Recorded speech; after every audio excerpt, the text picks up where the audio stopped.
All right, man. So catch me up. How can I help you? What questions that you got that I can help you with? Anything you want, man. Hit me up. Well, man, first off, I just want to thank you for the content you put out on your channel. I I bought both of your chemicals packs. I think they're called for Massive, the presets, and Awesome, man. Thank you, man. you know they've been instrumental in kind of what I do and stuff like that. And so yeah, just keep up the great work, man. I love it. Absolutely. I sure will, man. Thank you. I think for me, I'm in a position where I've done quite well off the beat sales and stuff like that. Like I'm Okay. making a certain amount each month, that kind of thing. Making everything from R&B to drill, Okay. to UK drill to hip hop, that kind of stuff. Yeah. Um, and I'm transitioning into doing like my own artist stuff now. So like, singing, that kind of thing. Yeah. Do you kind of have any advice about kind of confidence that goes with that? So for example, with my production, I've obviously got a lot of confidence because I've made Right. quite a lot of money from it. However, the singing and stuff, although I can do it, I haven't made money from it yet. What's your advice for confidence with stuff like that? Okay. So confidence first starts off with action. You gotta pretty much just get your beat on a track on a DAW and start recording. That confidence does come with time. One of the things I try to advise people, and I learned this from running, is that sometimes when you're starting off something new, like the singing and stuff like that, the thing is that you're going to run into some bumps. You're going to run into some things that may not sound like your voice may not sound like the way you think it should, or you might think like, all right, I want to sound like this artist, but my voice sounds like this.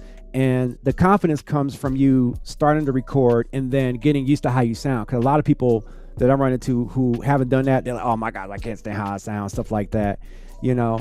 And so I think as it's just like when you were doing your beats, you didn't just start doing your beats and start getting sales overnight. It was a process. You built up a brand, and the same mentality now has to be taken to a music catalog. So you got your catalog of tracks, and so now you have to develop a catalog of work of you singing, right? And then another thing is, it's like as you share it, here's the thing: it's always challenging because if you're anything like me, I want to have that response, right, from the song that I sing and that record, right? And the reality is that when you're an independent artist, you're going from producer to independent artist. Now you're crossing that bridge over to that side while still maintaining your beats.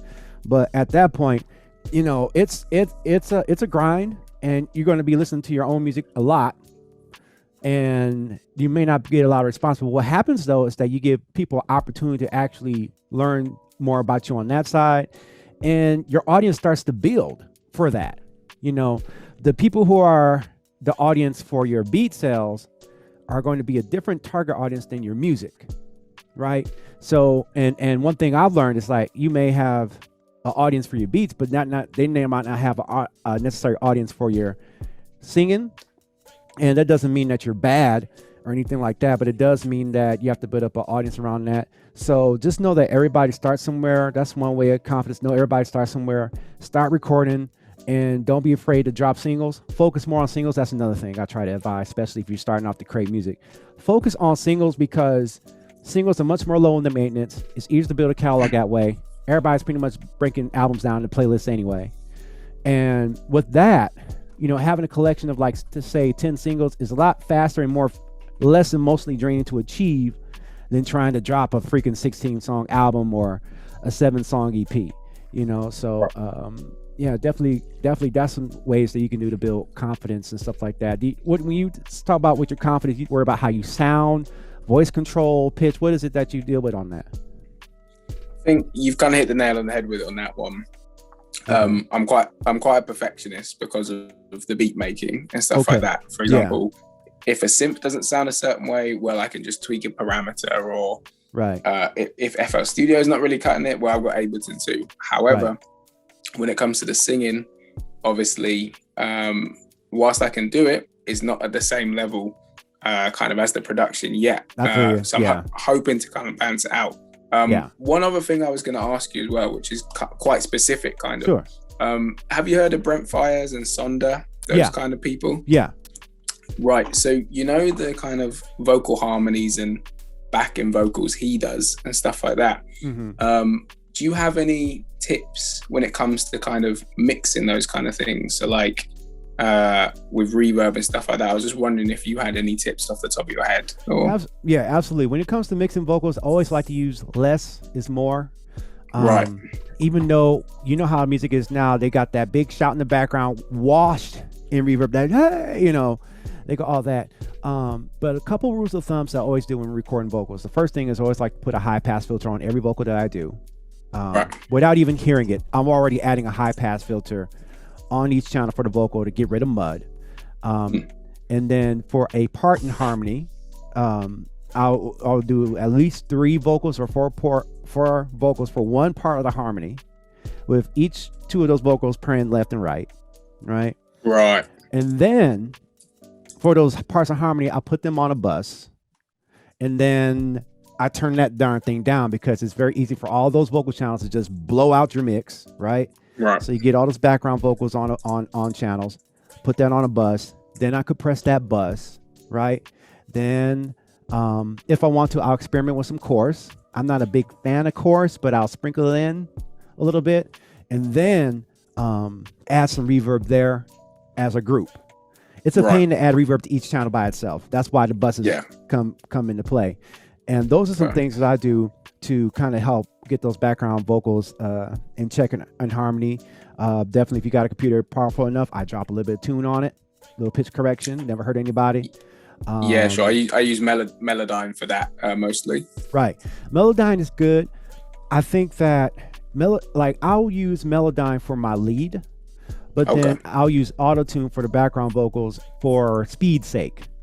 Right. And you could kind of fudge a little bit more on your background vocals, because if you're doing more than one, you got some room for there. There's actually the flaw kind of makes it a little bit more flavorful. You understand what I'm saying? So, and then you can hear it if one part is like way off key, then you just redo that take and get it back in the pocket. And then another plugin that I like to use is from I forget what, UVI or something like that. Fresh Air. Have you tried Fresh Air? I haven't, no. Okay, Fresh Air is a great plugin, and you have to be careful with it, because if you're not recording in a good environment, and this by no means is a perfect environment, I just make it work, man. But I use that little bit of that Fresh Air to kind of add the airy sound to it, that breath, that what I'm saying. But you got to find a balance, because too much will bring out noise. Yeah. And too little, you can get by. But just adding a little bit of that kind of adds that professional sheen to it.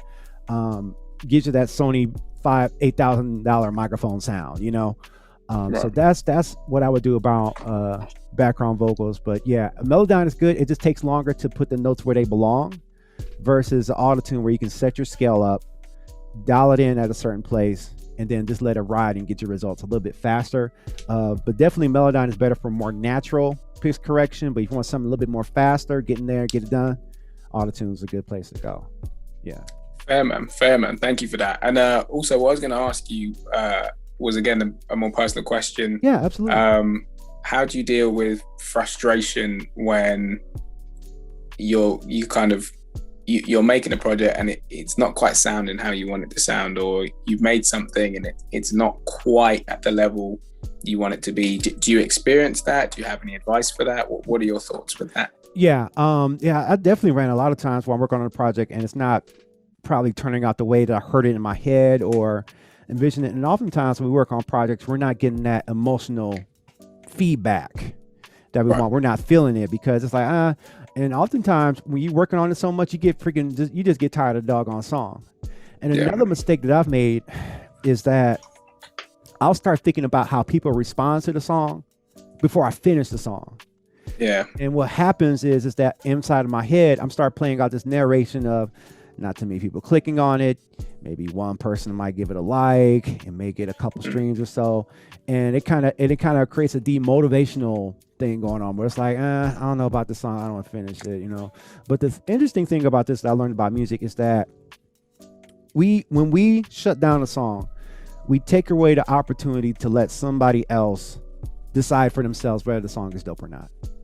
Right. The reality is, and this is a very logical reality. The reality is that there's totally a possibility of us totally hating a song we do and not liking it, sharing it with somebody, and them absolutely loving it. You know, right. but that's not in our face. What's in our face and what we're feeling is, I'm not feeling this. It's not sounding the way I want to do. And so that's where you have to shift gears and go off of feel and excitement and shift gears into discipline. Meaning, I made a commitment to finish the song. I'm gonna do my job with it, do it tight, do it right. I may not be liking it right now, but I'm gonna follow through, because what happens, it's almost like that song that you don't like, but you finish as quality. It's almost like a cryptocurrency. You're holding on. It's made. It's only worth a tenth of a dollar, but a year or two later, now it's worth $100 by itself. Right. You know, so maintaining discipline to follow through is what I do to deal with the frustration, you know, and it's really mindset thing. So I understand the frustration. The tools is that you got to think about, try to focus on the positive outcomes that can come from it that may not be as in our face. Like when we do a beat, like when we got that right, look, we're feeling it right then and there. We get that gratification. But song creation is such a longer turnaround for that gratification, and sometimes you may not get it, and you may not get that gratification till a year later, till somebody says, "Oh, this is dope," or it gets placed on somebody wants to do something with it. You never know. Yeah, man. So try to focus on more of that than the current emotion, because you'll be like me and have a bunch of stuff that's not done, and now you're trying to catch up and get it done. So I hope that helps with that right there. But yeah, don't feel that frustration. But then when that motivation ain't there, start focusing on discipline of completing that thing, so that you can get that song done and then move on. And then it's okay to move on to other songs. I get that, but you don't want to always use that as a scapegoat, because then you have a bunch of unfinished songs. You know, I would rather if I were to advise, I would say focus on the discipline of finishing a song, rather you like it or not, and get it done, and then boom, all right, it's done. I got it done. So that's not in your back of your head bothering like, I didn't finish that. So I hope that's some tools to help you with that. Definitely, man. No, I appreciate it. And, you know, thanks for having me on. I feel like you've covered a lot in these 15 minutes. So, you know, I'm just grateful for everything you do with the videos, for having me on here. And yeah, man, I'm a big fan. So, hey, man, I really appreciate that, man. So tell me about you, man. You got a link to your BeatStars page and that you can put on the channel, on the chat? Yeah, what I've done, I've dropped my Instagram. So I mostly kind of, the way I sell beats is I've kind of got an email list and stuff like that kind of thing. But on Instagram, I've got all my artist stuff up. So like my beats I make and like a few songs and stuff I posted on there. So at Chris the Scientist, and then _ on Instagram, and then it's Chris the Scientist on SoundCloud. Okay, cool. And it's got that underscore there too. Definitely, man. Right. Well, you can maybe help the audience out and drop a tip as far as, you know, you're marketing your tracks via email list, which I hear is a very, very popular way of doing it. What is, like, if you don't mind sharing, what is the tool that you use to grow that list as far as letting people know that you got tracks? What is a tool, or what is a way that you do that to grow that list? Definitely, man. It actually came about because I wasn't happy with the way BeatStars was promoting their users. So I feel the way I kind of view beat selling and stuff like that is like kind of if you were going to like a grocer or something, right? Yeah. I don't know if it's grocery in America, you know, where you buy like vegetables, same thing. Same thing. Yeah. You might think you're going to the grocer because it's like, oh, it's because the vegetables there. The reason you're actually going is because of that relationship you have with the vendor. Mm-hmm. So the thing about the email list is you can create much more of a relationship with them. Mm-hmm. The trouble is with BeatStars, you know, there's thousands and thousands of producers. They buy the beat, and then they're probably not going to come back. I mean, they might or they might not. But the great thing about having an email relationship with them or something like that, it's that bit more personal. And you can say, you know, thanks for buying the beat. You've also got their personal information. You can hit them with things like, look, if you want to buy again, here's like a 20% off code kind of thing. Mm-hmm. And yeah, for me, it just really clicked. Whereas with BeatStars, I was just off with it from the start, to be honest with you. I feel you. Yeah, that makes sense. Yeah, man. That's dope, man. I'm definitely gonna be emailing you in the near future to talk to kind of pick your brain a little bit more about that marketing. That's somewhere I'm trying to learn how to do is market better. I'm kind of on my BeatStars journey, and I'll tell you one thing. I'll tell you one thing. One thing I know how to do is not quit at it. Yeah, the, no, definitely. the marketing thing I need work and I need growth at, but I do know how to not quit. Definitely, brother. What I will say as well, and yeah, feel free to email me because I'd love to chat and send you stuff, that kind of thing. Yeah. The only reason I'm kind of against BeatStars because I was on it for a while. Right. Regardless of whether you sell beats or you don't manage to sell beats, BeatStars will carry on charging you, and for what they do, I feel they do very little for the money they charge. Mm-hmm. So if they were promoting more and saying, look, we're driving this many customers to your site per day, or we're doing this X, Y, and Z, I'd understand it. But in reality, you can build the website. If you can pay someone to build the website and then you're done, kind of thing. And then that makes BeatStars obsolete. So I'm just very, very towards kind of either email marketing or some other way besides BeatStars, because I feel they take advantage of a lot of producers because they spend money on these big producers saying, BeatStars is the way and stuff. Yeah. And that is my personal opinion. I know there are different stories and stuff like that, but yeah. True that, man. That's dope. That's a great bullet point right there, man. Well, cool, man. Well, man, thank you so much for being a part of this brand new project. You're the first artist producer I've talked to on this platform, man. Thank you so much for being a part of this. The audio version of this will be on my podcast, and then this video is going on YouTube, man, and I'll definitely give you a shout out, man. And man, thank you so much for that, and I'm going to be in contact with you on email, man. And I love to talk more about your journey as a producer, doing those beats, man. I definitely want to learn about that. Thank you, brother. And like I said before, really appreciate you. And it just shows your reach, doesn't it? You got people in UK, USA, all around the world, man. Absolutely, so man. You really are changing the world. So great job. Thank you, man. All right, man. Well, I'll holler at you later, man. Peace out, man. Take care, Delio. In a bit, brother. All right. That was Chris, the scientist, the first guest on this show. Y'all can listen to this audio on my podcast link. That's linked in the description below. And also let me know, guys, give me some feedback. Do you want to see more of this where I answer some questions from you, the viewers? I'm trying something new.